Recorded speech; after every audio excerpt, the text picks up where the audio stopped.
என் லைஃப்பில் இந்த மாதிரி ஒரு பெயின்ஃபுல்லான ஒரு சுச்சுவேஷனை நான் ஃபேஸ் பண்ணதே கிடையாது. மனசு முழுக்க வலி வலி மட்டும்தான்.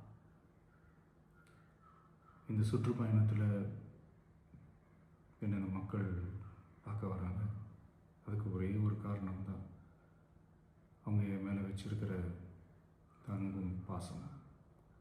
அந்த அன்புக்கும் பாசத்துக்கும் நான் எப்பவும் கடமைப்பட்டிருக்கிறேன்.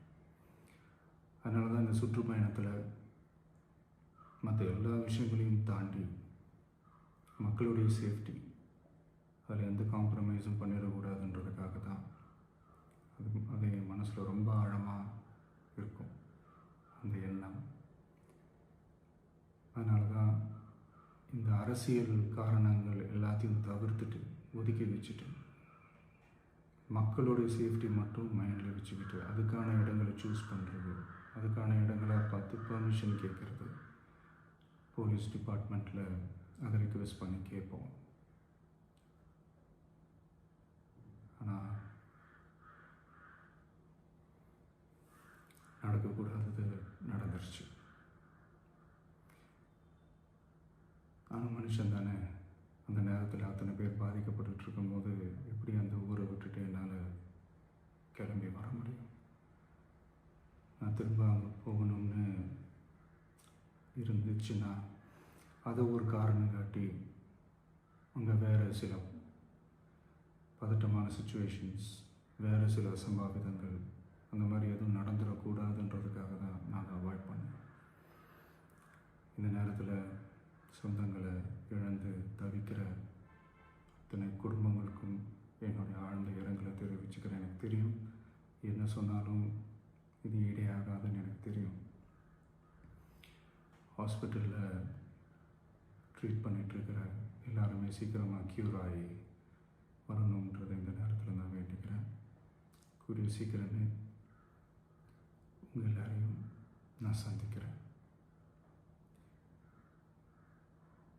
இந்த நேரத்தில் எங்களுடைய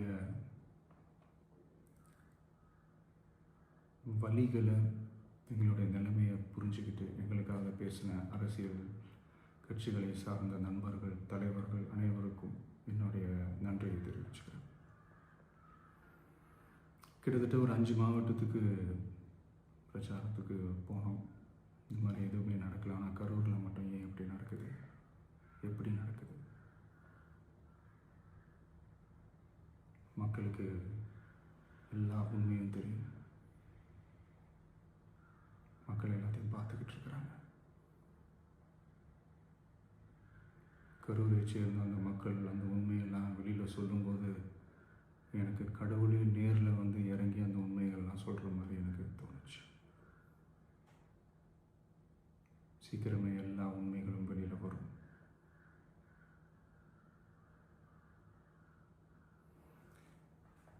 எங்களுக்கு தரப்பட்ட இடத்துல நாங்கள் போய் அந்த ஸ்பாட்டில் நின்று நாங்கள் பேசிட்டு வந்தோம். அதை தாண்டி எந்த தவறும் எங்கள் சைடில் நாங்கள் எதுவுமே செய்யலை.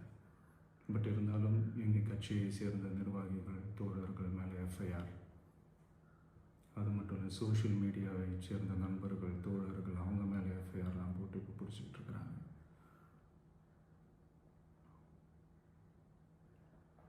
சிஎம் சார்,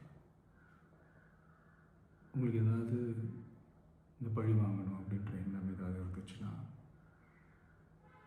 என்ன வேணாலும் பண்ணுங்க. அவங்க மேலே கை வைக்காதீங்க. நான் ஒன்று வீட்டில் இருப்பேன், இல்லை நான் ஆஃபீஸில் இருப்பேன். என்ன வேணாலும் செய்யுங்க. நண்பர்களே, தோழர்களே, நம்மளோட அரசியல் பயணம் இன்னும் ஸ்ட்ராங்காக, இன்னும் தைரியத்தோட